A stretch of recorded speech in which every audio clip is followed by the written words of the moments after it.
Joining me now on the program is Honorable Garba Datti from Kaduna State. He is the chairman, House Committee on Ports. Thank you for joining us on the program today. Thank you.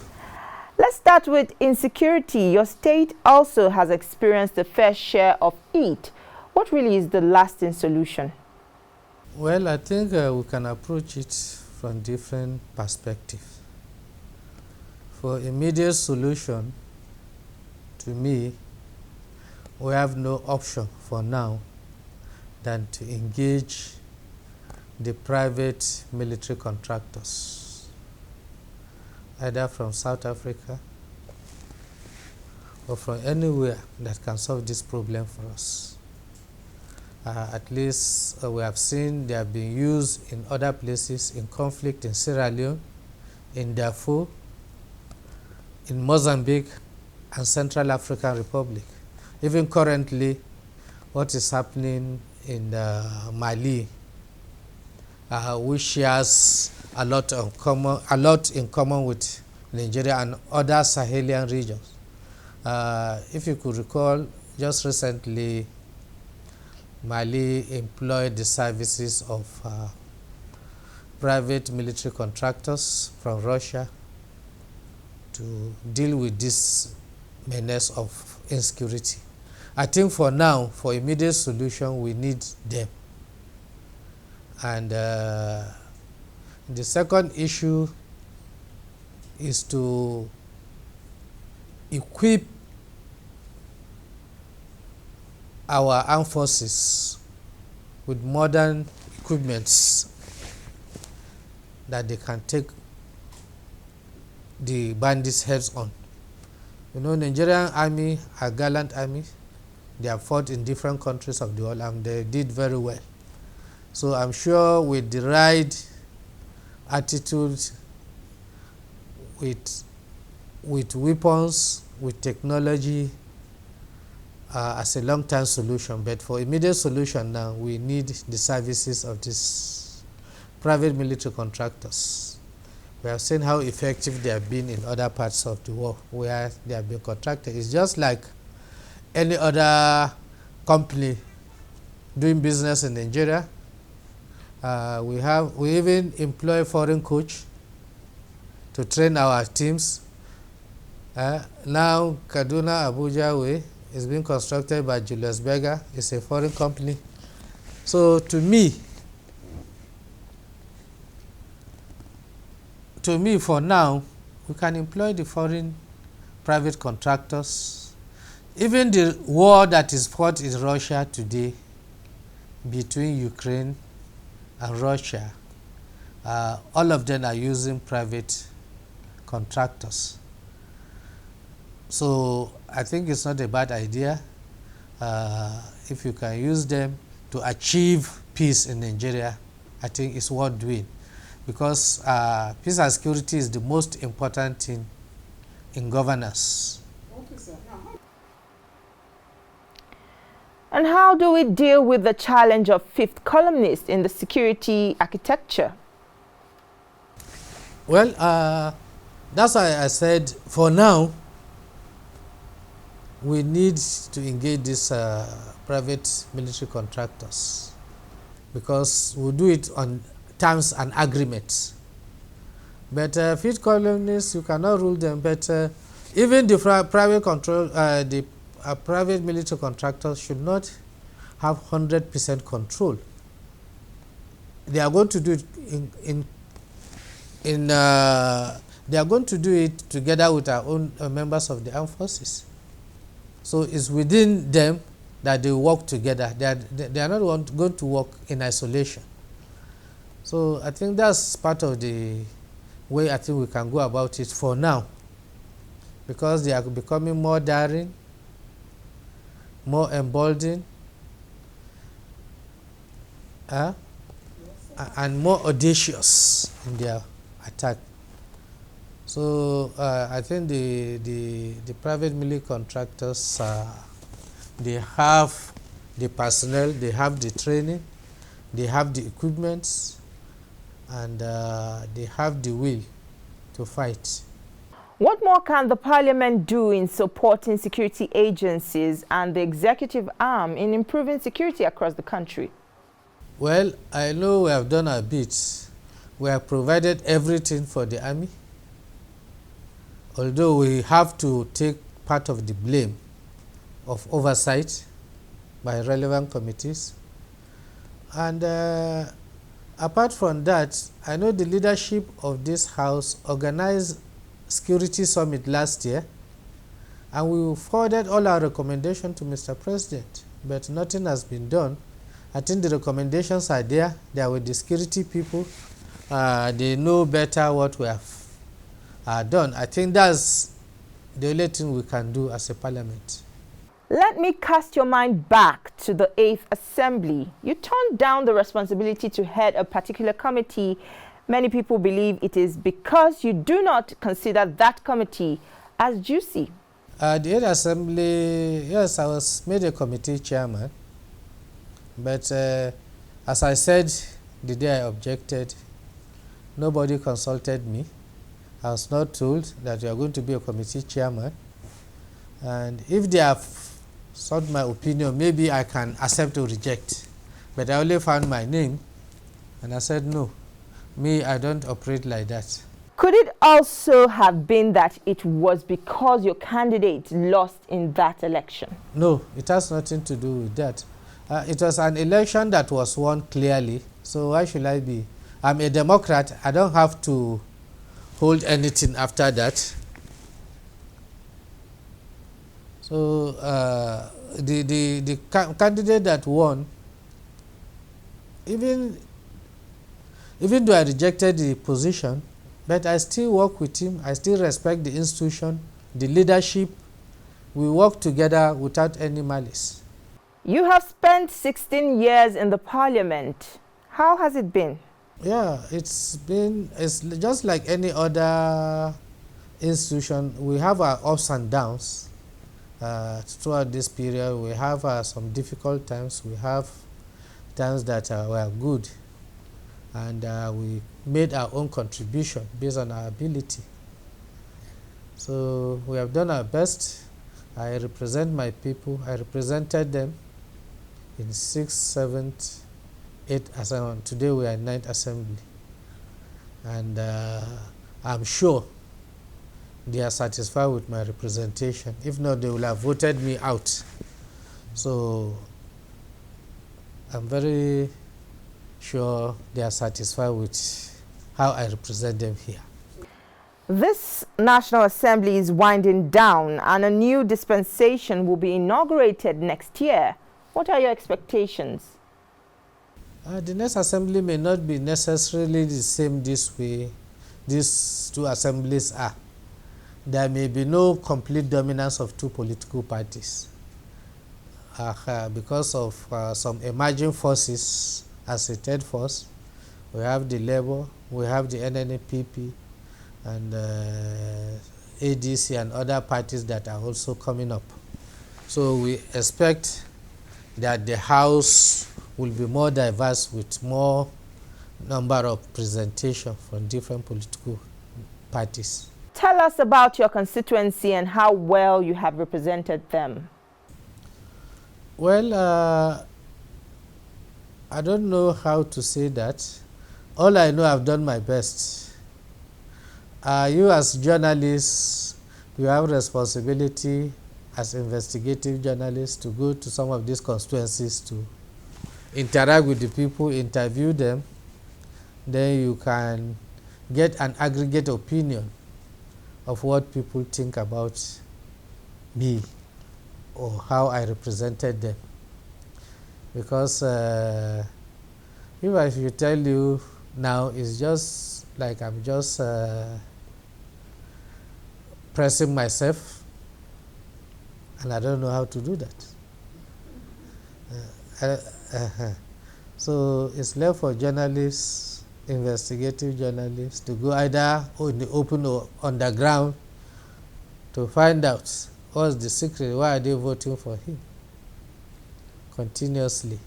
What are some policies and plans and programs you believe will impact citizens positively? Well, I think this issue of economy is a global issue. It's not a Nigerian issue, starting with the pandemic, COVID, that really devastated the global economy. And coupled with the fact that now we are facing another war between Russia and Ukraine, which has affected the price of energy, the food chain, the food value chain, and many other factors are responsible. And another factor with Nigeria is that Nigeria is an importing country. We hardly export anything apart from oil. So you should not expect that the economy will grow faster like other economies that are industrial in nature. So these are some of the things, and I think we have to change our own attitudes too, of saying that everything we want exotic things, everything we don't want to produce, but we want to consume in luxury items. So we have to change ourselves. We have to be, the economy has to be export driven. One credit I'll give this government is in trying to make sure that Nigeria is self-sufficient in rice production. There is no way you can't have a security in a country of over 2 million, 200 million, and you cannot feed yourself. You are waiting for small countries to feed you. Countries like Thailand, countries like Vietnam, Laos, Cambodia, India, to be importing rice while we have everything that we can produce rice. Let me give you an example. In 1980, when the defunct USSR invaded Afghanistan, America, US, and other European countries sanctioned Russia. Russia was importing, or Soviet Union was importing more than 90% of its wheat from US and India. But since after that incident, today they are no more net importers, they export. Ukraine is part of the old Soviet Union and they export. So this is what we should do. We should be exporting most of the things we have. So this is some of the things that can help the economy. But to be dependent on buying everything, importing everything, and you don't export everything. Go to the ports. I'm the chairman of Committee on Ports. I was there last week. Very pathetic. The containers that bring most of these things will either will go back empty without anything here. Even some of the products we export, the process takes a lot of time. So by the time the products reach there, it will be rejected because they are farm produce that has timeline. And unfortunately, in our own characteristics, because most of our exports are being rejected, we now take it to Ghana and level it, made in Ghana, and send it. But the people we are sending, they are already aware that this is from Nigeria, but they are using Ghana. So this is something we have to see. Everybody, all us should be on deck. Why are other countries succeeding? And another area, very pathetic, which I observe, the Nigerian port is a very key sector of the Nigerian economy. But when you go there, you'll be discouraged. What happens? Nigeria is among the very few countries in the world that today they do physical inspection for imported goods, whereas in more than 95% of the countries of the world, they use scanners. They don't use physical inspection. You see custom opening the can, they do this, they use torchlight, something they can what scanner can do in a day, it will take human beings 10 days to do it. That's why we have congestion. We have a lot of issues there. So Nigerians, generally, we have to change our attitude before anybody could change it for us. It's a general attitude with everybody, regardless whether you are in government or you are not in government. Can you tell us about the status of the donkey bill you sponsored? Well, we have transmitted, the House of Reps has transmitted that bill for concurrence since December 2019. There was no concurrence, but there is another bill which seeks to water down our bill. Our strong response is there in the Senate, before the Senate. They call it a donkey regulation bill. But we know donkey, you cannot regulate the issue of donkey. This is a draft copy of a research challenges and implication of donkey farming. It will be released next week. All the research that has been done worldwide about the donkey, the fecundity rate of the donkey is very, very low. So it cannot multiply a large number. It's a working animal, it's not a production animal. And this animal is facing the danger of extinction. With the rate the Chinese donkey merchants are looking for donkey skin all over the world, in the next 10 years we may not have it. And this is an animal that was recognized by United Nations as the cheapest, the best, and the most enduring means of transportation to all marginalized people. The people, the very poor people of the society that don't even have a mouth. They don't have an organization to fight for their rights. Donkey in China, the leading donkey merchants company, posted a profit of $269 million to the detriment of rural people all over the world that uses this animal for their economic activities. In September 2021, after their meeting, they came out with this. It's there in their resolution number 9. It was clearly stated that they should stop the killing of donkeys.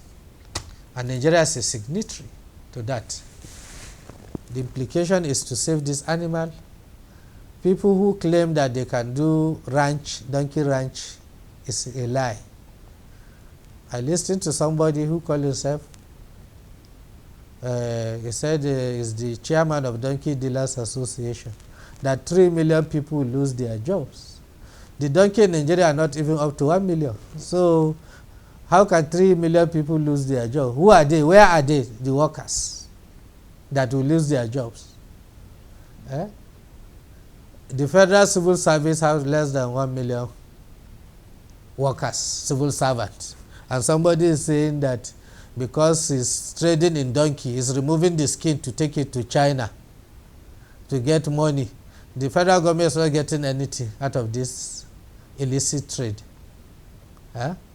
So we must stop it. We must save this animal. We must save our rural communities that uses this animal for their well-being, for their economic activities, for their farming activity, for transportation, for fetching of water, for taking fertilizer to the farm, for taking farm produce back home and to markets and other places. In some places, even it's used as ambulance, where you don't have means of transport. Somebody is sick, you want to take him to hospital, you use this animal to take him there. And many other places, part of the world, they use it in different things. And this is an animal that can endure, can work for you for 25 to 30 years continuously.